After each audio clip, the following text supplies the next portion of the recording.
जय हिंद दोस्तों. जय हिंद सवंगड्यांनो. आज आपण पोलिओ या विषयावर थोडी माहिती घेणार आहोत.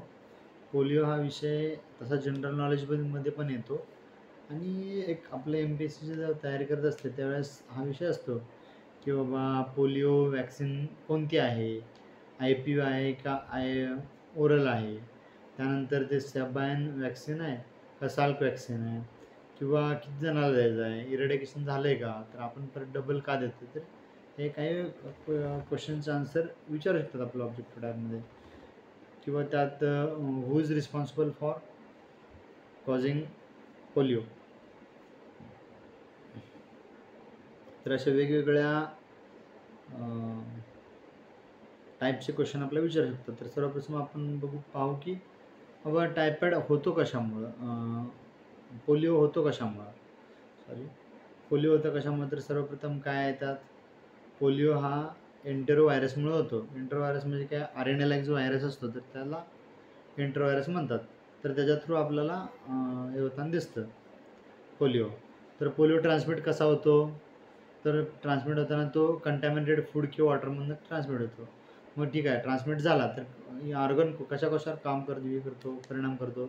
सेंट्रल नर्वस सिस्टम म्हणजे पूर्ण आपल्या बॉडीचं नर्वस सिस्टम पूर्ण कोलॅप्स करून टाकतो, असं गोष्ट आहे. तर ह्यातलं सिम्पटम्स काय काय आहेत, तर सर्वप्रथम फिवर असतो. फिवर कॉमन, कुठल्या रोगाला फिवर कॉमनच असतो. त्यानंतर सोर थ्रोट असते, म्हणजे घसा जो आहे तो आंबट टाईपमध्ये असतो घसा, सोर थ्रोट. मग फ्लॅक्सिडिटी, विकनेस, जनरली विकनेस असतो हातामध्ये, पायामध्ये, पूर्ण बॉडीमध्ये विकनेस दिसतो. तर हे झाले सिम्पटम्स. तर आपल्याला कमी करायचं म्हणलं, ट्रीटमेंट करायचं म्हणलं, तर ट्रीटमेंट कशी आहे, 2 वॅक्सिन आहेत. एक साल्क वॅक्सिन आहे, एक सबाइन वॅक्सिन आहे. तर Salk vaccine intravenous injection through दिलं जातं. त्याला सिस्टेमिक इम्युनिटी निर्माण होते. पूर्ण नाही, सिस्टेमिक बाबा इन्स्टिट्यूशनल टाईप असतं, सिस्टेमिक इम्युनिटी डेव्हलप होते. पण तोच तुम्ही सबाइन वॅक्सिन वापराल जेव्हा, तर ते सबाइन वॅक्सिन वापरल्यानंतर आपल्याला लाईफ टाईम त्या गोष्टी होऊ शकतात, म्हणजे त्याचं इम्युनिटी भेटू शकते. आणि हे जास्त इफेक्टिव्ह, कारण लहान आतड्यापर्यंत आपलं तर हे जातं, तर वॅक्सिन जाते त्या टाईमला, त्यामध्ये इम्युनिटी डेव्हलप होते. तर आपण 2014ला इरेडिकेशन केलं आहे, पोलिओ अचीव केलं आहे. पण शेजापाजारी सबअर्बनमध्ये राहतो, बांगलादेश आहे, पाकिस्तान आहे, नेपाळ आहे, भूटान आहे, ह्या देशात येऊ शकतात.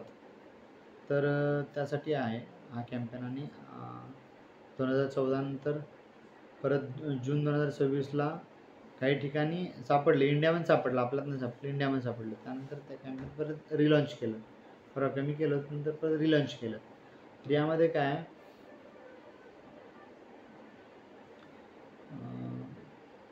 आपला 12 ऑक्टोबरला कॅम्पेन असणार आहे. तर त्या टाईपमध्ये आपल्याला जर वाटलं तर त्या पद्धतीने आपण इनॉग्रेशनसाठी कोणत्या पॉलिटिकल लीडरला आणू शकतो. नसेल तर आपलं सॅबाइन, सॉल्क वगैरे त्या पद्धतीचं वॅक्सिन देऊन आपल्याला पोलिओ इरेडिकेट करायचा आहे.